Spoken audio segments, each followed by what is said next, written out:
Gravitrons on more gravity. Let's play chess.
All right.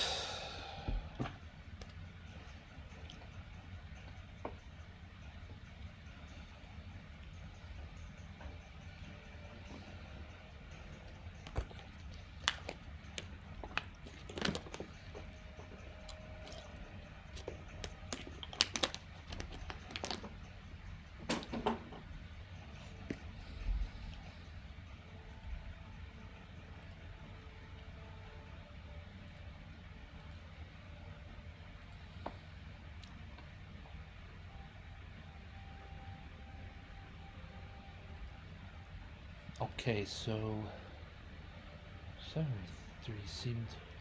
Let's see what kind of mistakes were made, what kind of things went on. D pawn game when black with an early c5 is met with e3. I'm happy to capture towards the center here. I have a slightly more open game than most d pawn games, most queen's gambit declined games or semi-Slav games. And then the move pawn to b3 is an interesting move to fianchetto this bishop. And my opponent made clear that this bishop will not be hitting at the back of his own pawn for the rest of the game. That would be my main, well, not the rest of the game, but my main worry would be that a fianchetto bishop on b2 is just not gleaning as much scope as he deserves if there's a pawn on a dark colored square with a dark squared bishop there. So my half of the board's a little more simple. I'm still going to develop normally. I'm going to keep a watchful eye. I'm going to keep a watchful eye on d4.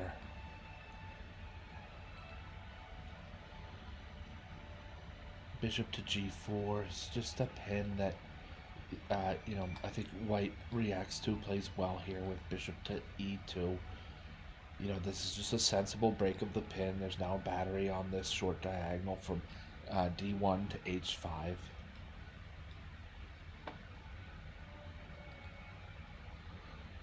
Queen to c7 is an interesting move that I've used in the past in QGD, Queen's Gambit Declines, as well as semi-Slav games.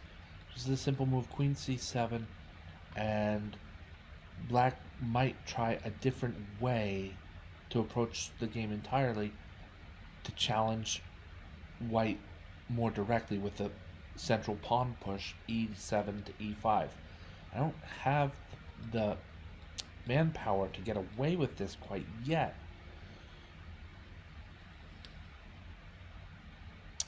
But it's a possibility. I mean, if I'm really keen on it, I would swap on f3. All right, so bishop takes f3, bishop takes f3, then bishop takes f3, bishop takes f3, then pawn to e5. And if captures, yes, then definitely capture with my knight. And if white really wants to see it all the way through, then bishop takes e5 and queen takes e5 check, losing the rook. But it doesn't need to go down those lines. Anyway, my opponent did a little bit better than all that to castle king side, and I made this sort of wacky move, castle queen side, and it turns out to be a bad one. This was a mistake. The idea that my coach points me towards is to instead prepare a bishop for development. And I think my coach is talking about the move e6, where then bishop to d6 is strong in a more natural way, putting a second piece on the pawn at h2.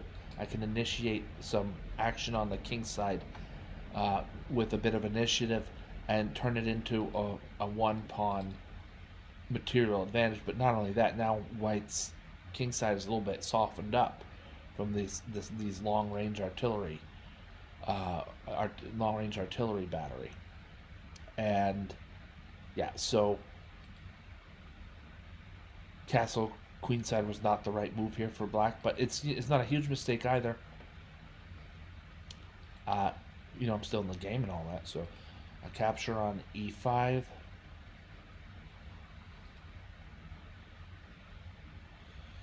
My thinking here was with this, in short time being as it is in blitz chess, um, no, my opponent has hardly taken any moves. Has hardly taken any time. But my idea here was to capture on e5, and then I'd have two pieces supporting the supporting the bishop on g4, and just enough to delay or stymie an attack by white that might otherwise have my king under fire. So I decided, no, I don't want all this business on g4 with bishops streaming in and all that. I'd rather play knight takes e5, the natural recapture. The only recapture by white is the best one, and then white is the recipient of still black is initiating the trades here with bishop takes e2, and that's the best move. The knight comes to e4. After knight d2, we see a trade of knights finally, and we're just kind of on even ground here, right? With black to move, this is just gonna be an even game. Maybe swap queens and get into a more peaceful endgame, if you could call it that, a more slow and determined endgame. If the queens stay on the board, then things might get really weird and crazy, and a side that's up a rook might get checkmated, that kind of stuff. I played pawn to e6 again to stymie this bishop's scope against the back of his own pawn at e5.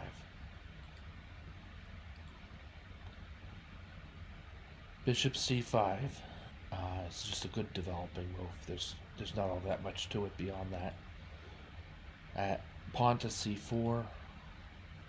D takes c4, unveiling a discovered attack on white's queen. And my opponent is. This happens when you play chess, especially as quickly as this opponent is. My opponent captures on c4, and I'm willing to argue, or it's at least plausible that he didn't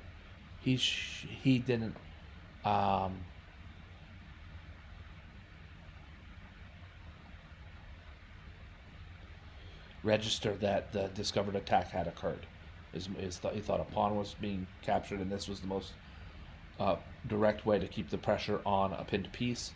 But where the pawn moved unveiled an attack against d2 with the queen on it, so I captured the queen, and now this game is going to end in black's favor. As a result, here's the resignation. It's just one of these.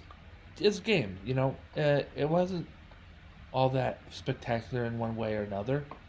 We play chess online. Sometimes you play a game and it ends one way or another, and then you move on. I want to show the tactic. The tactic behind rook to c2. I believe it's white's turn to move here. Okay, so with this pawn advance to b4, the main idea is rook takes c3.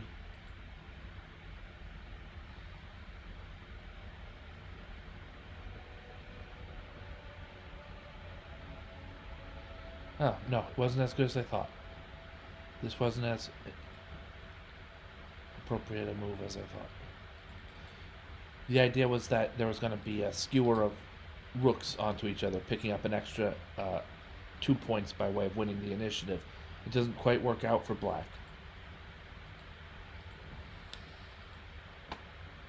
You see here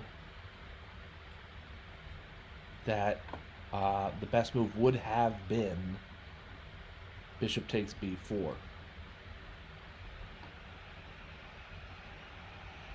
The computer wants black to play bishop takes b4 and then just win in a straightforward endgame ahead by 5 points of material. Makes sense. I could just plug the hole, so to speak. Not that there's actually a hole in it, like there sometimes actually is in chess, but I'm gonna guard the attack square.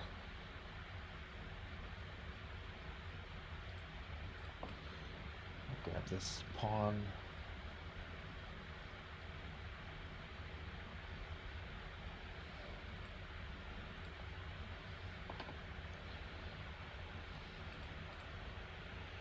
And I'm gonna see. Oh no, this all is moot.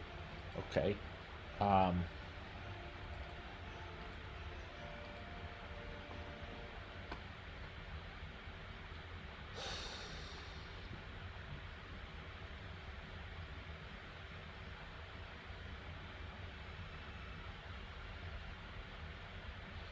no, I don't like that.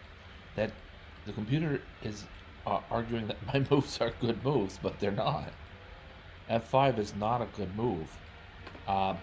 Better off here. Probably play king to f6. Get my rook behind the passed pawn. The bishop skirts over to find some safety on b6. That's fine. There's nothing wrong with that. Then we start pushing on pawn. He's going to kick this bishop sooner or later or somehow, but it's going to be a little bit too late.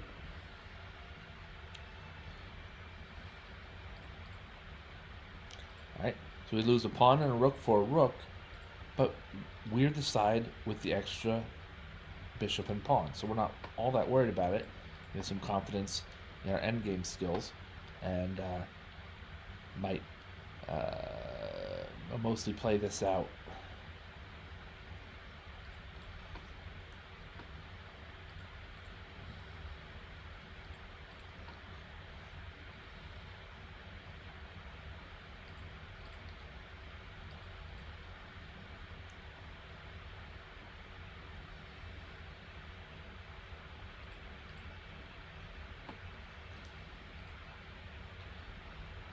We've noted this before.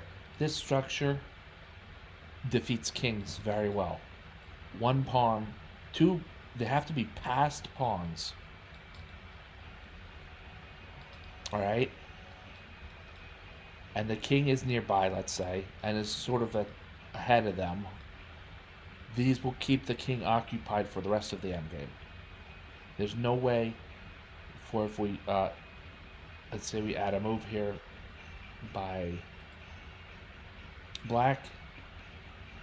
There's no way for the king to settle this. If I push, unless I mess it up, right? Unless black messes this up. If I push pawn to f4, well, then I've messed it up because my opponent's king will capture on f4, and then this pawn on g6 is a sitting duck. Because if I keep a cool hand and realize how strong this is against an enemy king, then I've got time to deal with the fact that my opponent's pawn is on a light square and isn't willing to move right yet. And what am I going to do with that time is just literally all. Well, my opponent shows a way to end it, but otherwise, all the way. See, now you can see that this pawn really is free after moves like that by my opponent.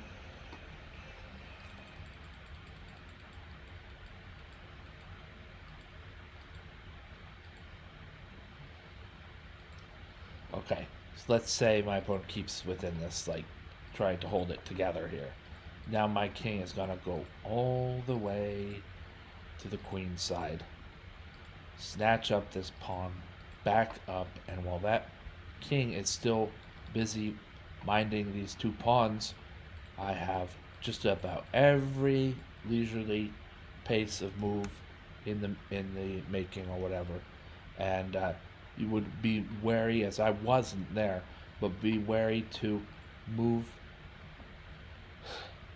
If your opponent grabs the pawn on g6, then you start the pawn race against white's king. That white, in this case, it's white's king, that white's king cannot win. All right, we got queen number one.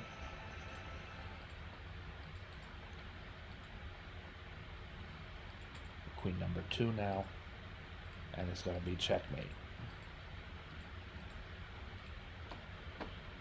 64. And so every once in a while, a game ends on the 64th move like that. Like there are not 64 squares on the board, and kind of has a nice ring to it somehow. All right, so this was all, I think, after, this was all post mortem for this game that I won in Blitz Chess. We'll see if the game was any probably a little bit more accurate as a result of playing against the computer on its maximum. I cannot beat the computer on maximum unless I start with a real healthy head start. If I have a rook and 3 pawns and it just looks kind of even otherwise, well, yes, I can definitely. I know how to do that much most of the time. And my coffee maker broke when I moved in here. I haven't had coffee in years now. Anyway, this is a fun. Let me see the game's accurate with the prolonged end game played out to finish. I was just thinking because I kind of feel like going for a coffee.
All right.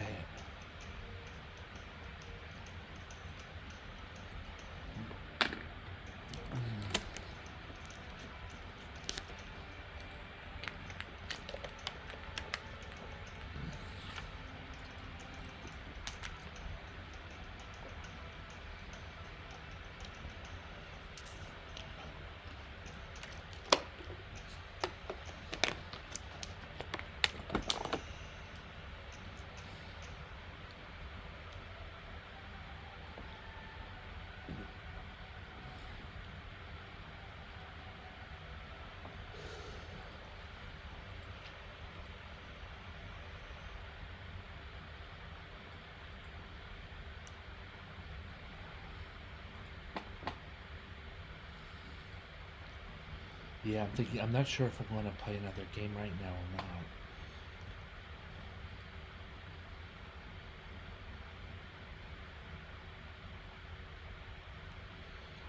Yeah, friends, that's going to be it for today's broadcast.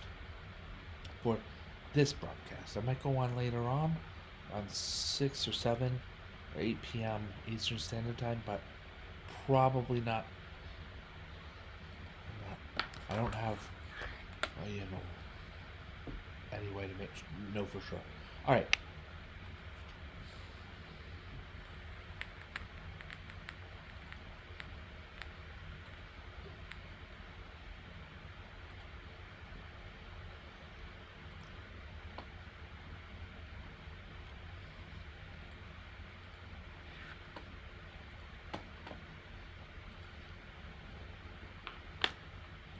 Thank you for watching. Thank you, Gravitrons. I'm More Gravity. Have a great night.